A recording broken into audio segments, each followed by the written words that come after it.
Nós estamos aqui com Paulo e Irene, que viveram isso por 12 anos. O bom é que eles conseguiram reverter essa situação e vão falar como fizeram isso. Mas antes de começarmos nosso bate-papo aqui, vamos saber um pouco mais da história deles. Acompanhem. Nós nos conhecemos num banco onde eu trabalhava, ele foi abrir uma conta e nós nos engraçamos e começamos a namorar. Era só alegria, né? Porque enquanto você está conquistando, você faz de tudo. Minha rotina era beber, assistir jogo de futebol e jogar. Enquanto ele não via a última garrafa vazia, ele não ia embora e assim arrumava encrenca assim com as pessoas que olhassem pra mim. E pra chegar a proibi-lo, porque era uma coisa que dava prazer pra ele, que ele gostava.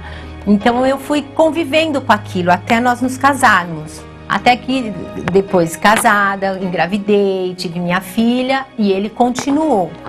E mesmo assim ele deixava eu e minha filha em casa, mas continuava no bar. Só que quem via como casal achava que a gente era o casal perfeito. Eu não tinha vida conjugal.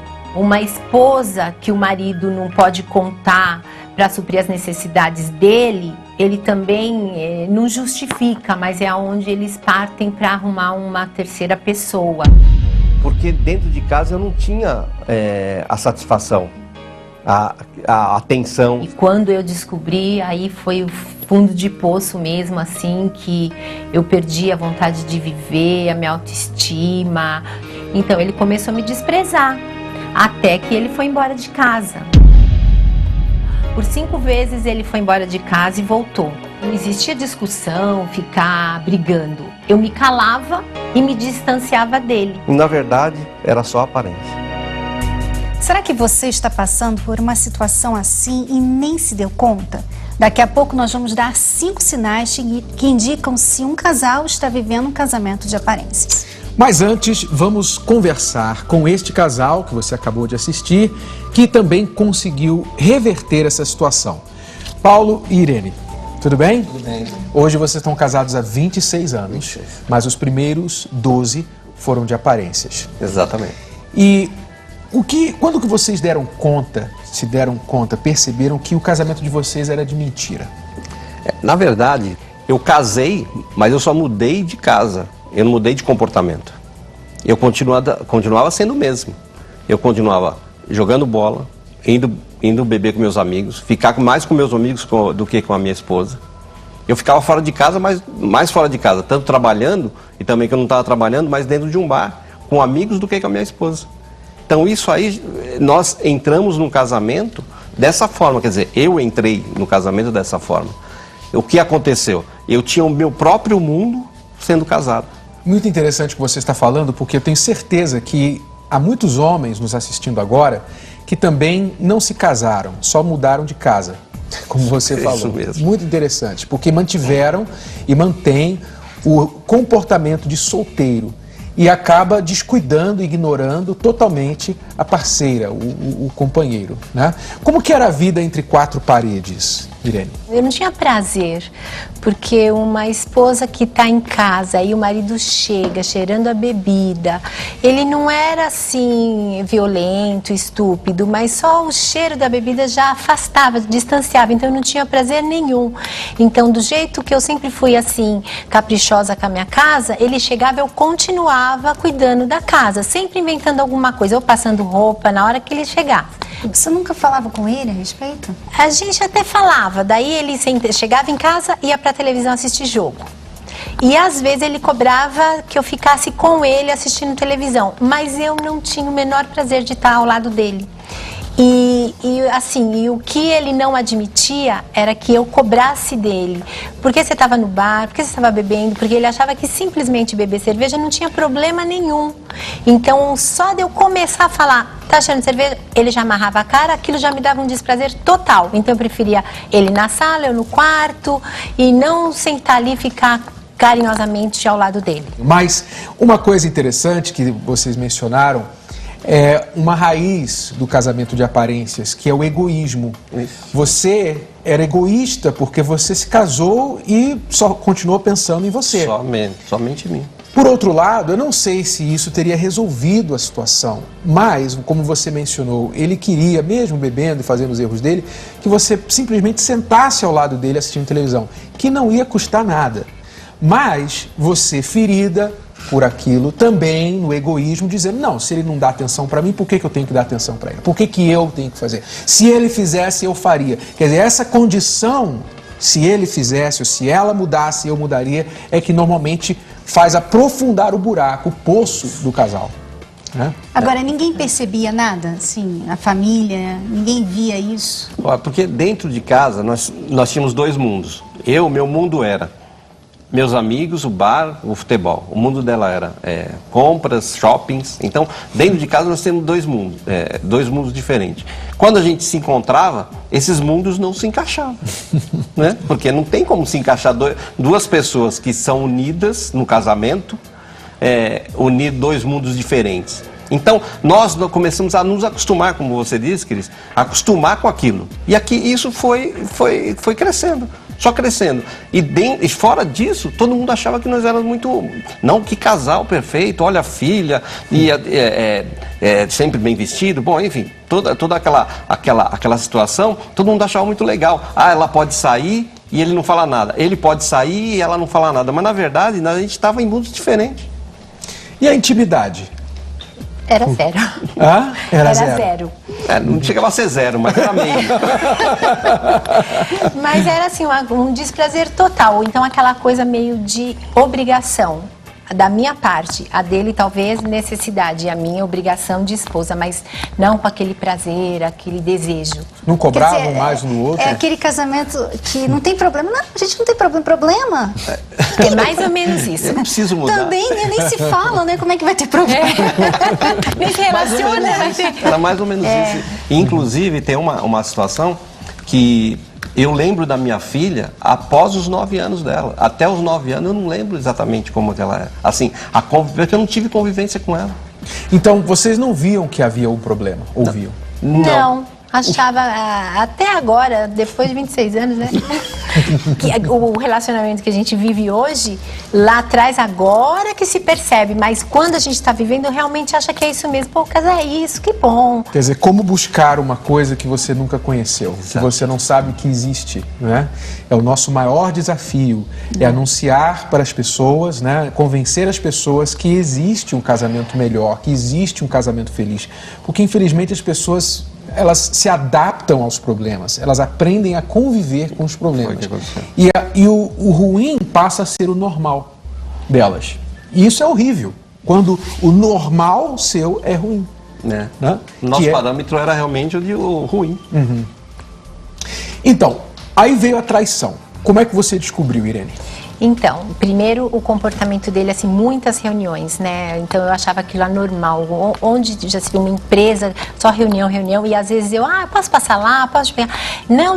E sempre reunião. Então aquilo começou a já me preocupar. E um belo dia eu cheguei na empresa e me deparei com a pessoa... A tal da reunião. A tal da reunião.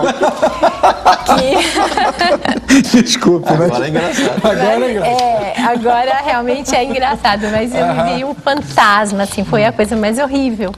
Mas aí eu cheguei de surpresa e eu fui recepcionada pela pessoa que me mediu de cima embaixo e amarrou a cara, assim. Então ali eu falei, tem coisa aí.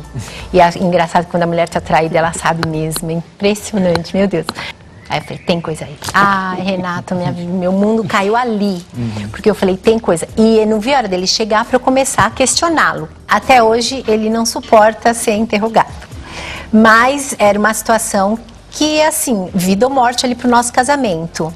E já um comportamento dele já não tava. Então, comecei a ligar os fatos. Aí quando eu falei, Paulinho, você tem alguma coisa contra essa pessoa, com essa pessoa? Não, imagina, da sua cabeça. É o que sempre todo mundo diz, né? É coisa da sua cabeça. Não, eu vi o jeito que ela me olhou, o jeito que ela me tratou e isso. Não. Aí ele pôs a mão na cabeça, de desesperado, assim. Quando ele pôs a mão, eu falei, ai meu Deus, vai vir agora. E de fato ele se abriu. Realmente eu tenho. me desesperei, chegava em uma amiga, em outra amiga, pessoas bem mais velhas que eu, para me aconselhar, porque eu fiquei desesperada. E daí falavam assim, filha, se realmente ele está muito tempo, a coisa é feia, a coisa é muito feia. E eu, então, sem saber o que fazer... Aí te animava mais ainda. Me animava muito mais, porque eu já estava acabada. Falei, como reverter a situação? Ela era mais jovem que eu, era bonita. Daí eu, meu Deus, e agora? Como reverter isso? Acho que eu perdi mesmo. E ele indiferente comigo a cada dia. Aí viajamos para eu tentar conquistá-lo.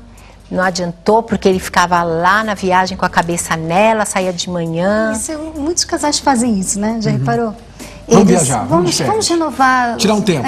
Vamos respirar um ar novo, quem sabe, né? Quer dizer, não quer resolver o problema. Quer simplesmente ir para um lugar e achar que lá eles vão voltar ao que era antes. Mas o problema vai na mala e volta depois. Isso mesmo, Renato. E o mala também. Exatamente. Naqueles momentos, Paulo, você não percebeu que tinha feito uma coisa errada? Você achava que era o fim mesmo do casamento? Estava certo o que você estava fazendo? Nos primeiros momentos eu achei que estava certo. Achei que realmente eu não gostava mais e achei uma pessoa que eu gostava. Eu acho que até depois, né, pensando nisso, que o que eu sentia falta dentro do meu casamento, o mundo, né, ela me oferecia. Então, calhou exatamente, aquele buraco do meu casamento foi preenchido aqui. Que, na verdade, depois eu vim a ver que não era amor, era somente preenchimento de uma necessidade. Interessante a palavra que você usa, porque todo o vácuo, ele busca um preenchimento, ele atrai alguma coisa para ser preenchido. E quando há um vácuo no casamento, você acaba atraindo alguma coisa que vai preencher aquilo, seja a bebida, seja uma outra mulher, um outro homem. E é por isso que o casal, preste atenção, você que nos assiste, você que está deixando um vácuo no seu casamento, cuidado, porque você pode estar atraindo aquilo que você não quer, que vai prejudicar lá na frente. Foi isso que aconteceu com vocês. Exatamente. Não justifica, claro, mas causou o vácuo, causou o buraco. Você poderia ter preenchido com outras coisas corretas, resolvido o problema, mas não tinha diálogo. Como é que eu ia resolver o problema se a gente não conversava? Nunca conversamos sobre isso. Como é que foi criar a sua filha nessa situação? Como é que era, Irene? Então, como eu já tinha o embalo de ficar no shopping de segunda a segunda para preencher isso, então eu ficava comprando as coisas para ela também. Então, tudo que ela queria, era uma bonequinha da moda, eu comprava, era uma roupinha assim, eu comprava. Então, eu ficava iludindo ela, né, para suprir a carência, dando as coisas. Nós perguntamos para ela o que ela se lembra daquele período. Vamos saber o que a Bárbara disse a respeito de como ela lidou com esses problemas dos pais. Na minha infância, assim, a maioria do tempo eu ficava com a minha avó. Eu ia de manhãzinha pra minha avó, eles me pegavam 9 da noite, 8 da noite. Então eu nem ficava muito com eles, mais final de semana. E aí o final de semana era assim, meu pai bebendo e minha mãe indo fazer compra.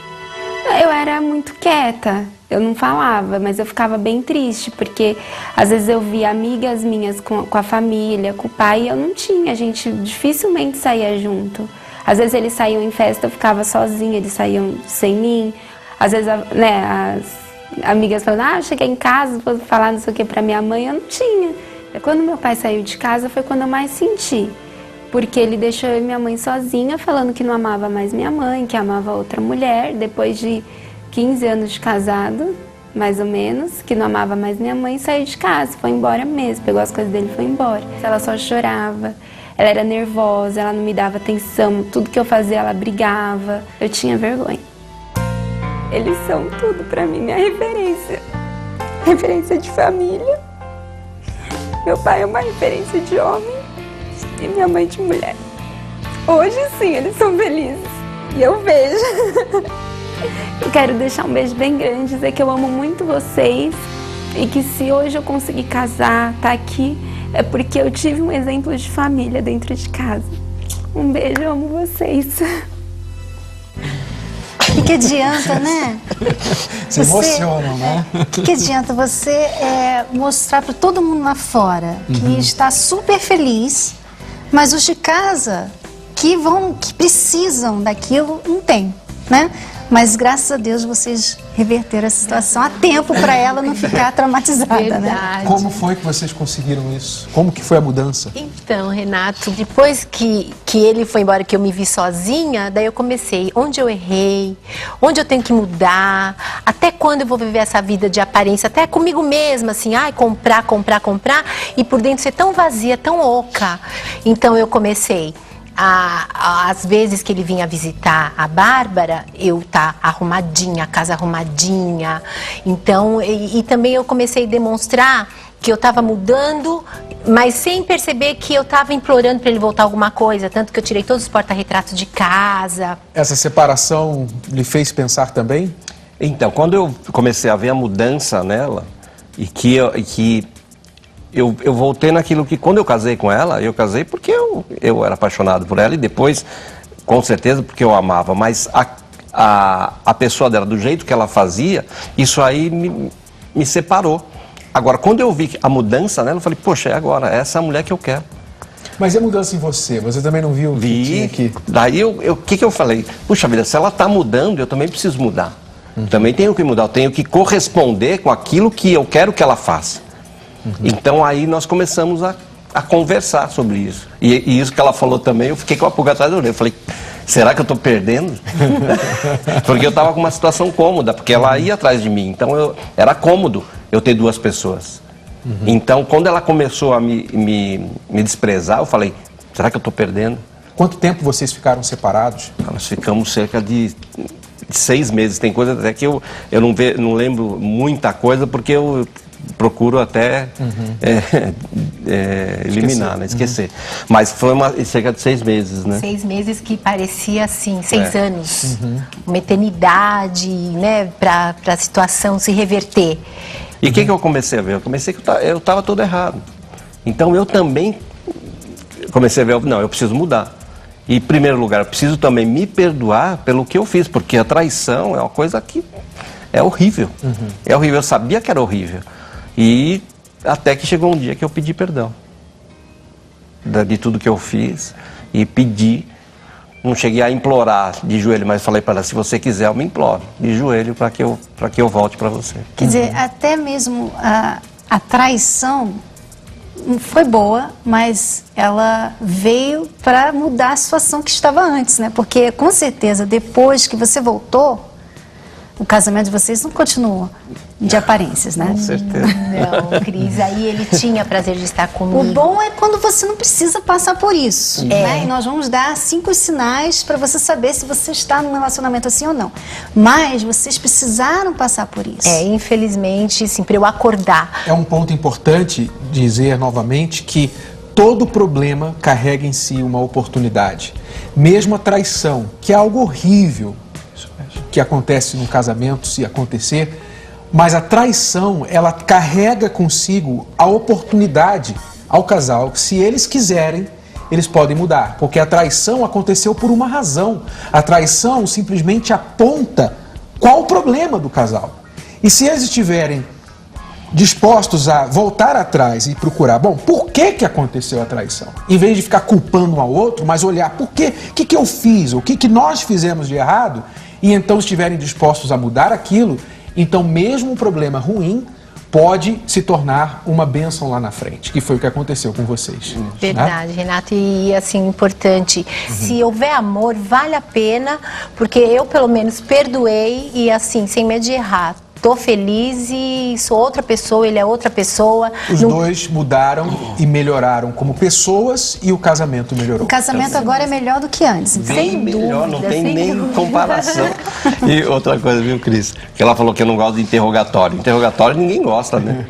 Eu não gosto. Né? Agora, questionamento, sim. Obrigada pela participação de vocês hoje. Vocês. Tá? Continuem, tanto muito sucesso no casamento. Parabéns Obrigada, por Cris. terem dado a volta nessa história toda de problemas e casamento de aparência e inclusive a traição. Isso aí. Continue Obrigada. assim, tá bom?